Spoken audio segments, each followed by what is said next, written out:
Y hoy vamos a hablar precisamente de un tema muy importante y es esas prácticas o esas ideas irracionales que a veces tienen las personas y que se identifican desde el Hospital San Camilo de Lelis cuando se van a hacer ese acompañamiento psicosocial. Qué bueno que para entrar en contexto, Jenny, hablemos un poquito de esto y de estas pensamientos que tienen las personas en cuanto al suicidio, porque dicen lo voy a hacer porque no tengo remedio, no tengo solución para más nada. Qué bueno empezar hablando de eso. Buenos días y bienvenida. Buenos días, Juan. Buenos días a Joana. Muchas gracias por la invitación. Bueno, les quiero pues también, bueno, y un cordial saludo pues para toda la población del municipio de Vegachí. Un extensivo saludo a todos el día de hoy. También queríamos pues como aclararles una situación de que la prevención de la conducta suicida o del suicidio se celebró la segunda semana de septiembre, pero por dificultades pues en el espacio del fin de semana no habíamos podido realizar el programa. Entonces el día de hoy lo estamos celebrando, pero es todo el mes. También sabemos que estamos también en la Semana Andina de Prevención de Embarazo en Adolescentes, pero ese es un tema que vamos también a profundizar durante esta semana para que estén muy conectados, porque vamos a hacer, pues la idea es hacer una campaña y no dejar desapercibido estos temas también tan importantes. También les cuento que en el mes de septiembre también se celebró la Semana de Salud Mental, o sea que en el mes de septiembre se celebran muchos temas interesantes sobre la salud mental y prevención de embarazo en adolescentes.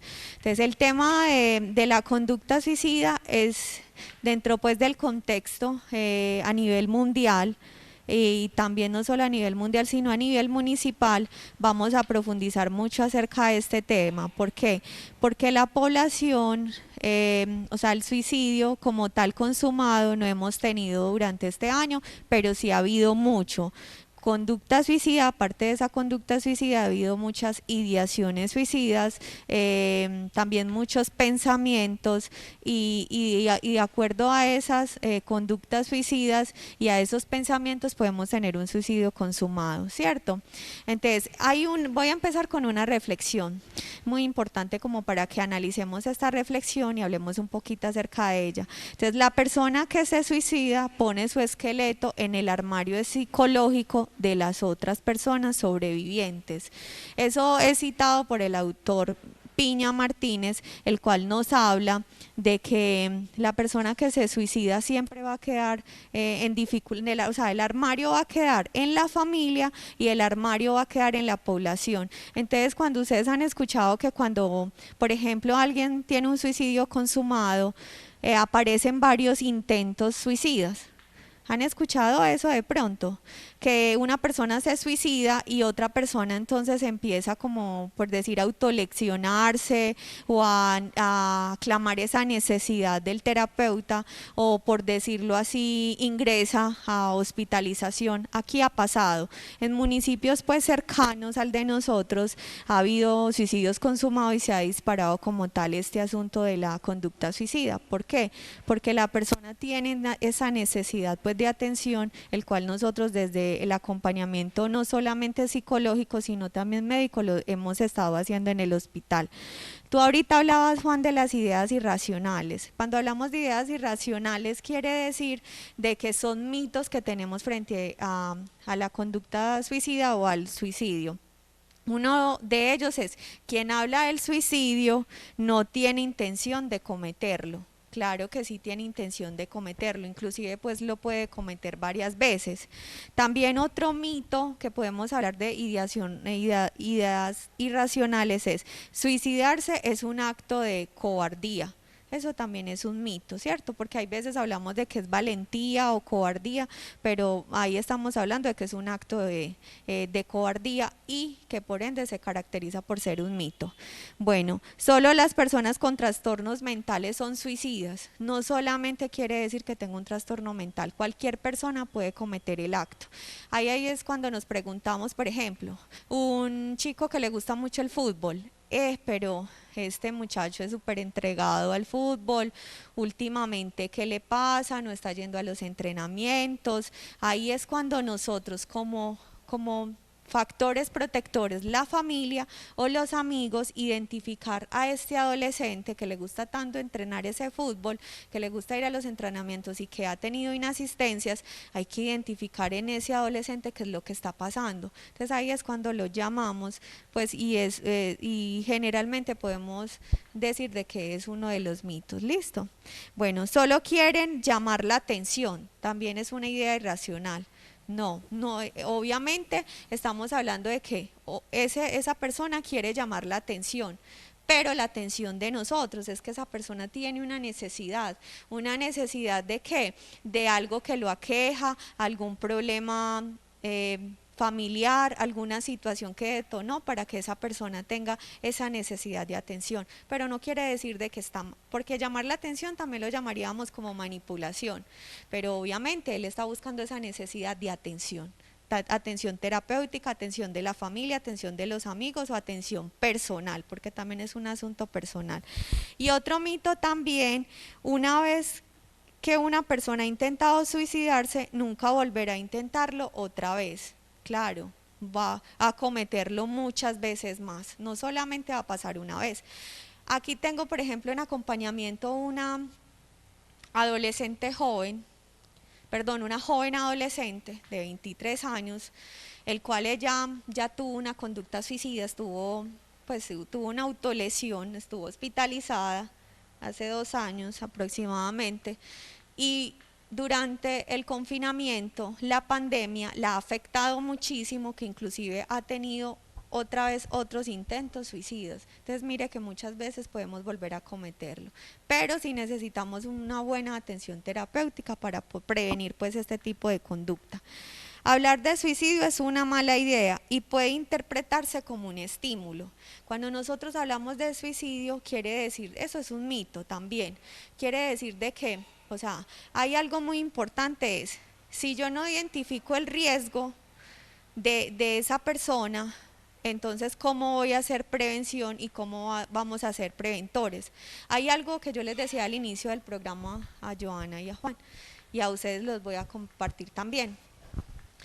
Aquí debemos de tener muy buena escucha, y la buena escucha es la escucha activa, y aparte de eso la escucha empática, porque si yo no tengo buena empatía y buena escucha y buena comunicación con esa persona, yo no voy a identificar el riesgo que tiene esa persona en esos pensamientos y en esas ideaciones suicidas. Entonces aquí un factor importante para nosotros, al menos yo que estoy haciendo acompañamiento y muchas de las personas saben que yo he ido casa a casa identificando pues como las variables exactamente de violencia intrafamiliar, conducta suicida, consumo de sustancias psicoactivas, y una de las variables que le estoy haciendo más seguimiento y he estado profundizando es una de la conducta suicida. Importante todo eso que nos dice sobre los mitos, pero también es importante que de pronto miremos o hablemos con la comunidad sobre qué es lo que nos lleva a hacer este tipo de cosas, qué es lo que nos lleva al suicidio, Jenny. Bueno, aquí cuando hablamos de lo que nos llevamos a hablarlo como factores de riesgo, ¿cierto? Algo muy importante dentro de esas causalidades o dentro de esas causas es que hay factores, por ejemplo, relacionados con los biológicos. Entonces estoy hablando de trastornos mentales. Por eso ahorita yo les decía que solamente las personas que tienen una conducta suicida tienen que ser que tengan un trastorno, no. Entonces vamos a hablar primero de esos factores de riesgo relacionados con los biológicos. Entonces es cuando hablo de una depresión. Aquí característicamente como municipio y el diagnóstico me he encontrado mucha población de personas con trastorno depresivo mayor, o sea, ya están en seguimiento, ya han tenido una atención de psiquiatría, pero realmente tienen el trastorno depresivo mayor. Incluso yo he encontrado personas con episodios de depresión mayor, trastorno de ansiedad, trastornos de personalidad y trastornos también metabólicos. ¿Qué quiere decir? Pues los metabólicos estamos especificando como de la alimentación básicamente. Cuando hablamos también de otros factores psicológicos, estoy hablando, por ejemplo, de algún antecedente en la familia con alguna conducta suicida, eso también ha pasado. Bueno, también la inestabilidad emocional. Por ejemplo, tengo una pareja en este mes, entonces tuve una ruptura amorosa, entonces el mismo mes o hasta perdón, ese mismo mes o al mes siguiente ya tengo otra relación de pareja. También las familias también se va volviendo como inestabilidad emocional. Esos son los factores psicológicos. Otro también es la carencia de habilidades eficaces. Entonces nosotros creemos que no somos capaces de hacer nada, que no tenemos ninguna habilidad para nada. Entonces el solo hecho de ser, por ejemplo, una persona que tenga un bachillerato, que ni siquiera tengo primaria incompleta o secundaria incompleta, entonces ya siento que no tengo una habilidad para nada. Y claro, tenemos muchas habilidades de arte, sino que eso es una de las deficiencias más característicamente del municipio. Entonces por eso es el apego emocional hacia la pareja, por eso es que yo permito que mi pareja me violente, yo permito que mi familia me violente, porque como yo no sé hacer nada, yo no tengo una habilidad eficaz, entonces esas personas, estamos hablando entre paréntesis, un tema muy importante de autoestima. Entonces aquí dentro de esas habilidades emocionales trabajar mucho la autoestima. Y otro factor psicológico, no, ya, esa es la autoestima, que sería pues como la que encaja todo, pero de esa baja autoestima hay que trabajar algo que se llama habilidades para la vida. No sé si han escuchado, entre esas habilidades para la vida está el conocimiento de sí mismo, la toma de decisiones, la comunicación asertiva, cómo yo me comunico con el otro, y a través de eso resolución de conflictos. Entonces trabajar mucho con esa persona, habilidades para la vida. Los factores de riesgo también relacionados con los familiares. Hay un factor de riesgo también familiar, es la disfunción familiar. Característicamente eso es dentro del municipio, ¿cierto? Mucha disfunción familiar, no estoy hablando solamente de disfunción familiar de violencia intrafamiliar, sino conflictos dentro de la misma familia, por ejemplo, maltrato psicológico, que estamos hablando de los alegatos, constantemente entre hermanos, hermanas. Aquí hay muchas familias extensas, el cual se ve mucho la disfunción familiar.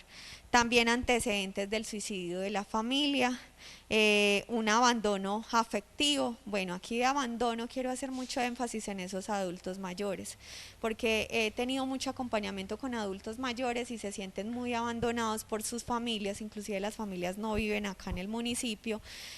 Abandono por parte de la sociedad también. No estoy hablando de la alcaldía, no, a nivel social es generalmente pues como al salir a la calle, el relacionarse con el otro. Y la violencia intrafamiliar, que también es como un factor de riesgo de la conducta suicida. Ya los sociales son cambios de posición socioeconómica, que estamos hablando, por ejemplo, en estos momentos, la afectación que tuvimos con la pandemia fue el desempleo, la economía, eso también sería un factor de riesgo detonante en la sociedad. Problemas relacionados como por ejemplo con redes sociales de apoyo, conflictos dentro del mismo barrio también se ve. Entonces ahí identificamos un aislamiento social por problemas relacionados en el barrio. Y ya la violencia de género, que también se caracteriza dentro de los sociales. Bueno. Jenny, de pronto hay fases, etapas que puedan generar como esa alerta en la conducta suicida. Bueno, sí, dentro de esas causalidades, o sea, cuando hablamos de fases, estamos hablando de algo que se llama, inicialmente sería la ideación suicida, que sería un pensamiento. Por ejemplo, en la conducta suicida, o sea, la conducta suicida la podemos definir como un conjunto de eventos complejos denominado proceso suicida, que se da de manera progresiva. Entonces ahí dentro de esa conducta suicida vamos a hablar, pues, por ejemplo, de las fases. Está la primera, que es la ideación suicida. La ideación suicida es el pensamiento que tengo de muerte. Entonces vamos a hablar de 3 fases que tiene esa ideación o ese intento suicida. La primera sería frecuencia. Entonces, cuando yo hablo de frecuencia, estoy hablando, por ejemplo, voy a hacerles un ejemplo así textual. Un adolescente que tiene pensamiento suicida le manifiesta a su amigo por WhatsApp, vía WhatsApp, de que por ejemplo, le dice, parce, mira, yo quiero que me expliques qué es uno tener pensamientos de muerte, eso de que, o sea, que está relacionado, porque uno tiene esos pensamientos. El amigo le puede decir, pero usted ¿por qué está pensando eso? No, no, no, no, no, tranquilo, olvídalo, olvídalo, solamente era una pregunta. Porque el otro amigo, ¿qué hizo? Se alertó con ese pensamiento que tiene. Bueno, a los días siguientes, a las 3 semanas o al mes, le pregunta al profesor, profe, mira, es que cuando yo hablo de muerte, eso me produce como una sensación de placer, o sea, la muerte que está relacionada, o sea, todo el tiempo ese adolescente está mencionando muerte. Ahí tenemos que estar alertas, porque ahí tiene pensamientos y ha manifestado y ha verbalizado que tiene, por ejemplo, pensamientos de muerte. Si él está repitiendo todo el tiempo que es la muerte, ahí podríamos llamarlo como empezar a activar esa ruta de atención. Sabemos de que cuando hablamos de esas rutas de atención, ahorita al final vamos a profundizar esa parte, esas rutas de atención la puede alertar pues la institución educativa, en la familia, en el hospital, en comisaría. Entonces empezamos a identificar de que algo pasa en ese adolescente. Intensidad es la manera, frecuencia es la manera como el adolescente o la persona todo el tiempo está teniendo esos pensamientos o está verbalizando referencia hacia la muerte. Cuando hablamos de intensidad es, por ejemplo, alguna vez tuvo un pensamiento de muerte, inclusive les voy a hacer el ejemplo de una señora que tengo actualmente que le estoy haciendo acompañamiento. Ella, por ejemplo, está licuando algo, él coge pues la licuadora, está haciendo un jugo o algo, entonces ella para un momento la licuadora y ella piensa, inclusive trata de meter la mano. Bueno, si yo meto la mano ahí, ¿qué pasará conmigo? Entonces ella me decía, Jenny, yo creo que yo me estoy enloqueciendo. Y yo, no, qué pena, eso no es locura. Esos son pensamientos que hace parte de esa ideación suicida que tú tienes. ¿Cómo así, Jenny? Solamente con meter la mano. Bueno, entonces ya le voy a dar otro ejemplo, me dijo. Me voy para el balcón y en el balcón me quedo un momento pensando, si yo me tiro ahí, ¿qué pasaría? Es un segundo piso. Entonces te lesionas, probablemente no te vas a morir porque igual es un segundo piso y no es tan alto, pero sí te vas a lesionar. Entonces, Jenny, pero es que yo creo que eso es algo de locura. No, es que no es locura, solamente es una necesidad que tiene esa persona de que la escuchemos, de que hay un factor de riesgo referente a esa ideación suicida, referente a esas fases de la conducta suicida. Ya cuando cometemos el intento de suicidio es el acto resultado letal. Cuando hablamos de acto resultado letal es cuando ya a través de esa autolesión, es decir, cuando tomo algún insecticida, tomo algunas pastillas, o sea, recojo grandes medicamentos como para hacer una aglomeración de esos medicamentos y tomármelos de una vez a la vez, o cuando me autolesiono, que generalmente acá en el municipio se da mucho la autolesión de cortarme en las manos o también tratar de cortarme hacia acá, entonces ha habido pues como atenciones referente a eso, eso ya es un intento de suicidio. Y la tercera fase, ya estoy hablando del suicidio consumado, que ya es el acto totalmente letal, que ya a través de ese pensamiento, de esa ideación suicida, de ese intento de suicidio, llegó al suicidio consumado, que aquí el año pasado tuvimos dos suicidios consumados, que fue uno a principio de año, un adolescente de 13 años, y fue un chico de 15 años. 16 años, no recuerdo la edad exactamente, pero mire que sí hemos tenido pues como suicidios consumados en el municipio. Este año, gracias a Dios, no lo hemos tenido, pero sí hemos tenido 2 intentos suicidios con ingreso en el hospital. El último fue hace un mes, aproximadamente un mes, el 23 de agosto, una persona adulta de 45 años, hombre pues masculino, el cual ingresa pues con una autolesión también. Pensamos a veces que eso solo le puede pasar o que eso solo lo pueden pensar los jóvenes porque estamos como perdidos, De pronto también se presenta estos pensamientos en personas adultas. Sí, muchísimo. Inclusive durante este tiempo de confinamiento y de pandemia, la mayor parte de la población que ha sido atendida es estas personas adultas jóvenes y adultos mayores.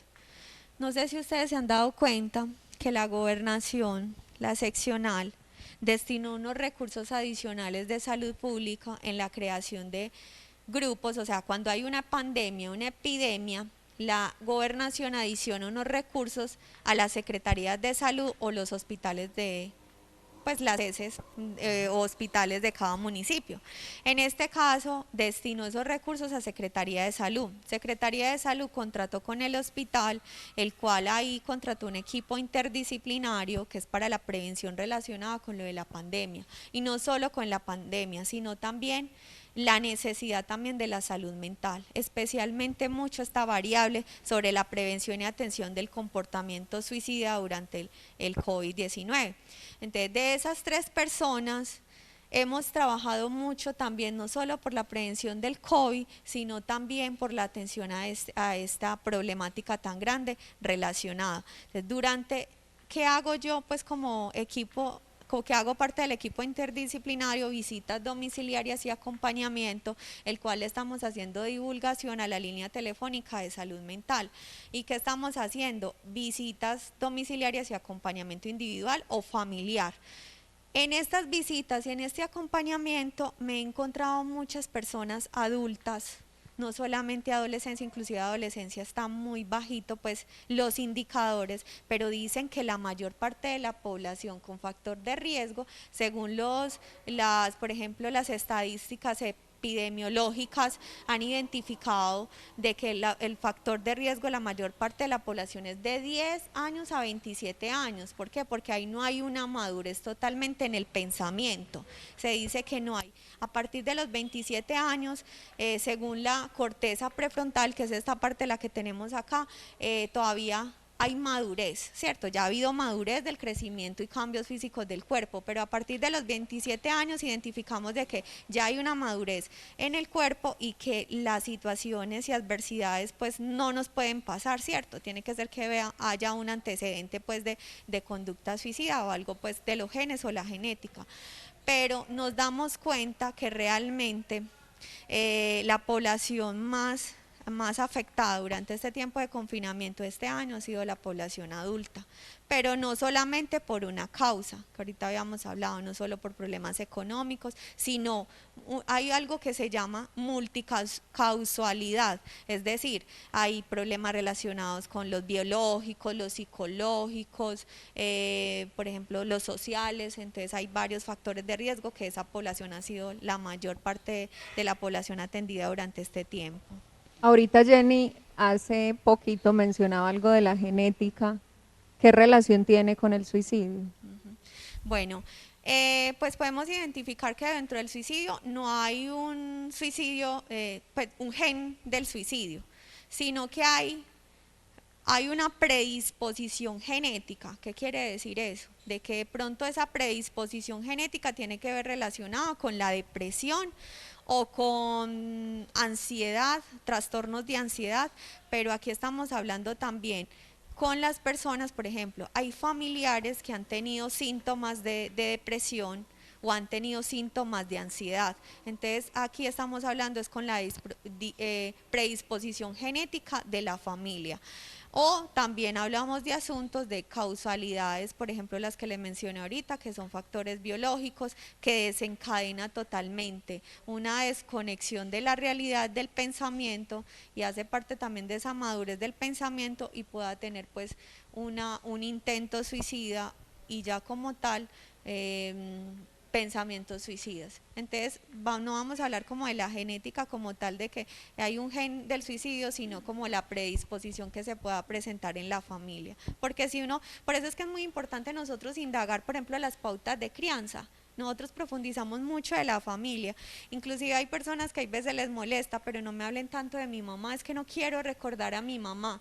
Cuando empiezo a identificar, bueno, no quiero recordar a mi mamá, aquí hay un factor de riesgo, algo relacionado con la mamá, el cual hubo ausencia materna. Por ejemplo, tengo una señora adulta que ella fue maltratada. Es una historia muy triste, que uno dice, bueno, y aquí en Vegachí sí hay esa historia. Claro, hay muchas historias, sino que uno las desconoce.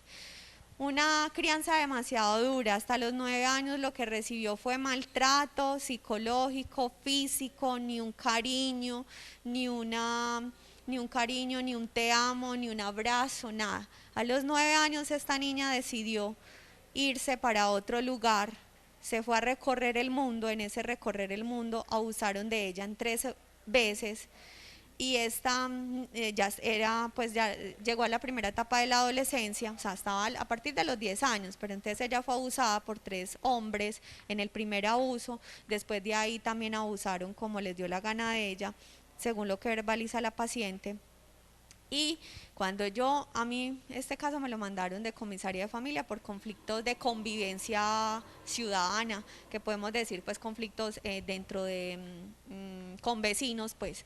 Entonces cuando ya me dijeron, pero esta señora también tiene un factor de riesgo de ideación suicida, algo pasa ahí en esa señora. Cuando empiezo yo a identificar ese factor de riesgo, me doy cuenta que esa señora tiene una historia muy difícil, y a raíz de eso desencadena, o sea, ella en estos momentos no quiere totalmente vivir, no tiene deseos de proyecto de vida. Hay algo muy importante que yo trabajo con los pacientes, el triángulo de la percepción de sí mismo, que está arriba, la percepción del futuro y la percepción de los otros. Todos los 3, esa persona no quiere saber nada de ellos porque en estos momentos tiene una necesidad de atención. Entonces aquí con esta persona hay que hacer más psicoterapia.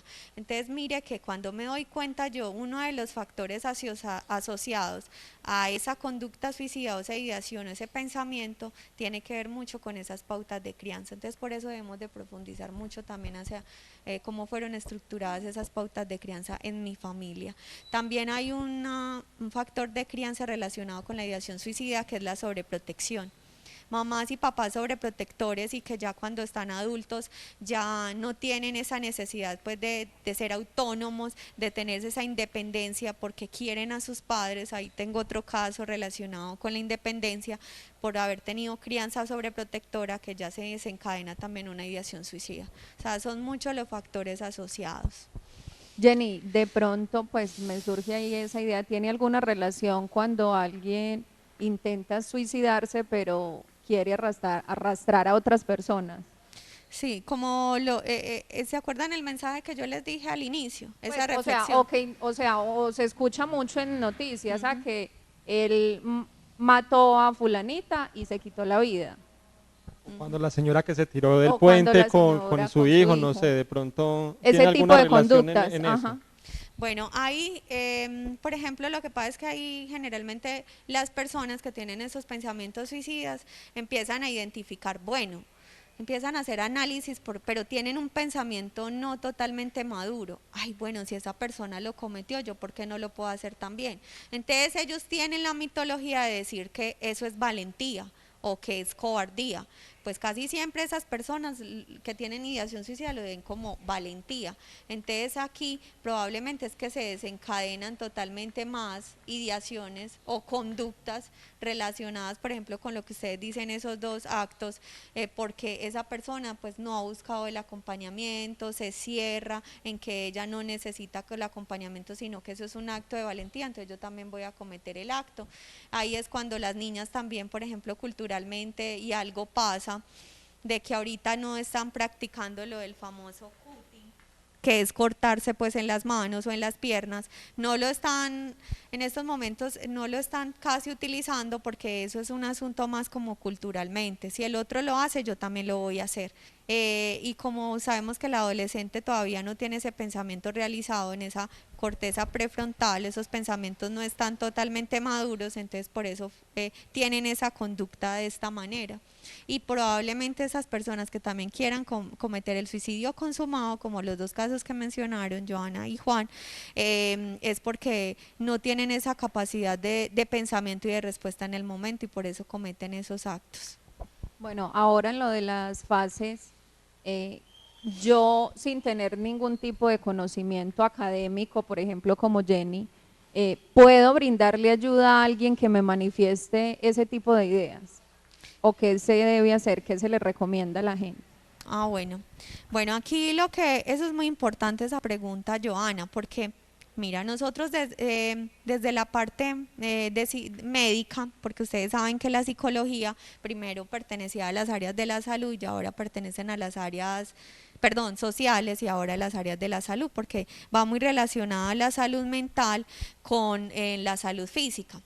Entonces, nosotros como preventores, porque nosotros somos preventores, los del área de la salud, hay algo muy importante que se llama los primeros auxilios psicológicos, ¿cierto? Cuando una persona ingresa al hospital, generalmente los primeros auxilios psicológicos lo puede hacer el médico o la enfermera, pues de hablar con el paciente, de buscar esa necesidad, porque es como dice la gente, llamó la atención o, ay, es que hay médicos que a mí me da como, me empieza a dar un dolorcito aquí en esta parte de atrás, cuando, y me inestabilizo emocionalmente. Cuando llego yo a consulta me llaman de que hay, pues sí, alguna situación adversa, un riesgo inminente de alguna conducta suicida.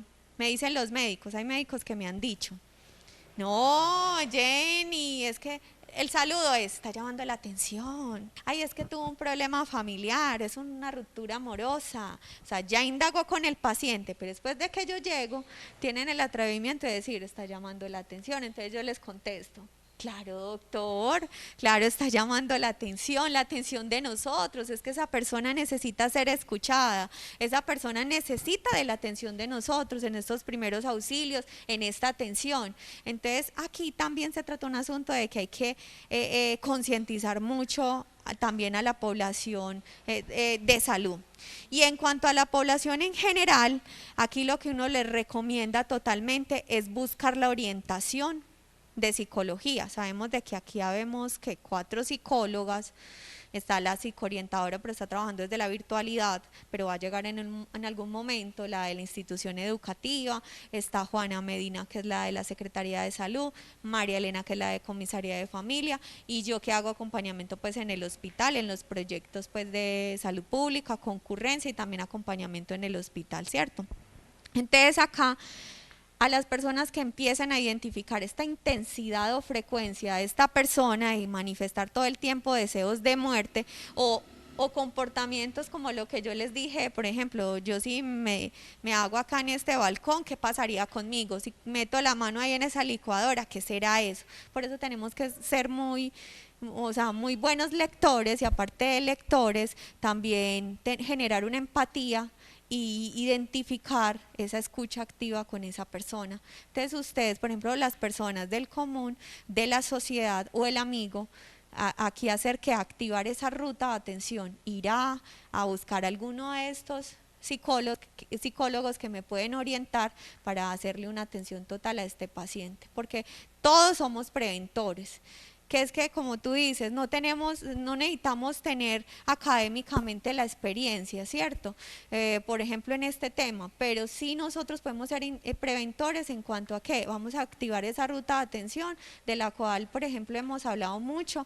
Va a haber un momento en que ya les voy a traer la ruta de atención porque la estoy haciendo unas modificaciones para que ustedes ya conozcan esa ruta y le vamos a hacer mucha divulgación a esa ruta para que empecemos a activar esas rutas. ¿Listo?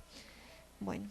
¿Alguna otra pregunta? Bueno, ahora con lo de la pandemia, Jenny, ¿cómo hemos estado emocionalmente en el municipio? Bueno, entonces vuelvo y les recuerdo el manejo del COVID, la prevención y la contención que hemos hecho referente a la conducta suicida.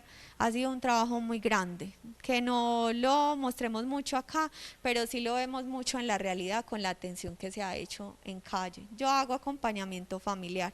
Entonces volvemos a lo mismo, este grupo de equipo de respuesta inmediata, que se llama el equipo ERI, no solamente está haciendo énfasis en la prevención del COVID-19, sino también la salud mental. Inclusive la Organización Panamericana de la Salud, porque una es la Organización Mundial y la otra es la Panamericana, pero me gusta mucho la Panamericana porque habla de la salud mental mucho, en muchos artículos.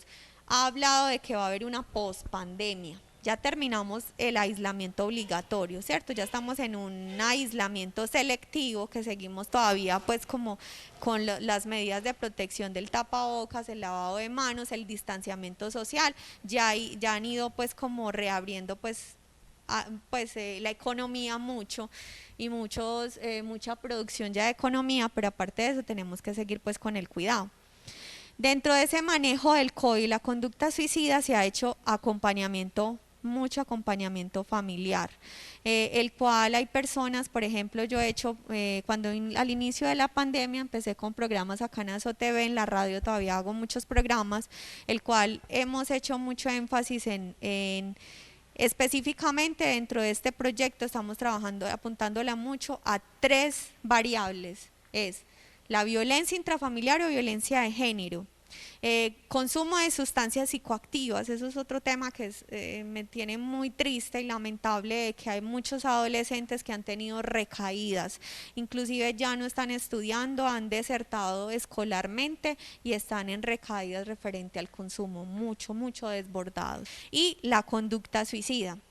Dentro de estas familias yo le hago acompañamiento a 50 y característicamente de esas 50 familias tengo 43 con pensamientos, o sea, con ideación suicida y conducta suicida. Mucha población adulta. Tengo una niña, o sea, está en la primera etapa de la adolescencia, pero se caracteriza todavía también por su estado físico de ser una niña, tiene 10 años, que dice que no quiere vivir más. Entonces, característicamente me doy cuenta que es una familia disfuncional, que no tiene pues como esa carencia afectiva por parte de la mamá y eso es un factor de riesgo. Entonces dentro de este manejo de COVID, ¿qué se ha hecho? Mucha psicoeducación. Yo no puedo hacer psicoterapia porque si yo hago psicoterapia ya me estoy saliendo del contexto que es la prevención, ¿cierto? Entonces importante y que todos escuchemos es la prevención que estamos haciendo mediante la psicoeducación. ¿A quiénes? A esas personas que no encuentran su sentido de vida, a las familias, porque aquí hay que hacer mucha psicoeducación con esas familias para identificar el riesgo inminente que tiene esta persona. O sea, un riesgo inminente, estoy hablando de un factor de riesgo de un suicidio consumado. Entonces, ¿cómo podemos entrar a trabajar con esta familia? ¿Cómo generar esa empatía? Porque las familias dicen, no, es que esa peladita nos está manipulando Jenny.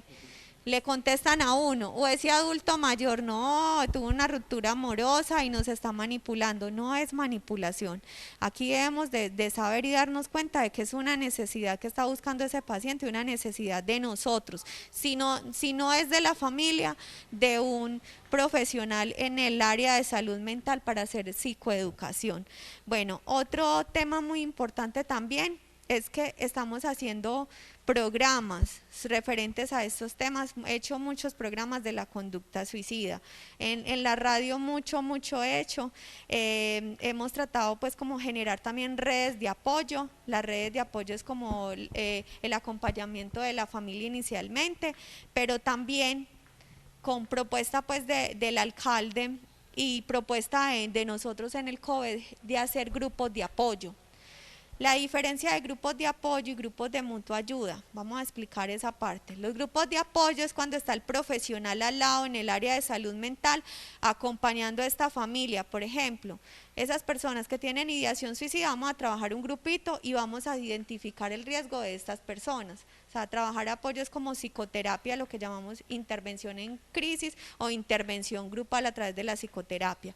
Grupos de mutua ayuda es uno de los factores asociados más a la ideación, al pensamiento suicidio en los adultos mayores, porque ya he tenido 5 adultos mayores, inclusive uno ya organizando el acto para quitarse la vida. Una vez un acompañamiento que yo hice, me doy cuenta de un adulto mayor que estaba colgando una soga, sí, era como una soga amarrada como con una sábana, y le dije yo, ¿qué estás haciendo ahí? Cuando identifiqué que esa persona estaba planeando ya su letalidad, o sea, su suicidio consumado. Si yo no llego en ese momento a hacerle el acompañamiento, esa persona termina con su vida porque es una persona sola. Que es que no es capaz de montarse en una silla.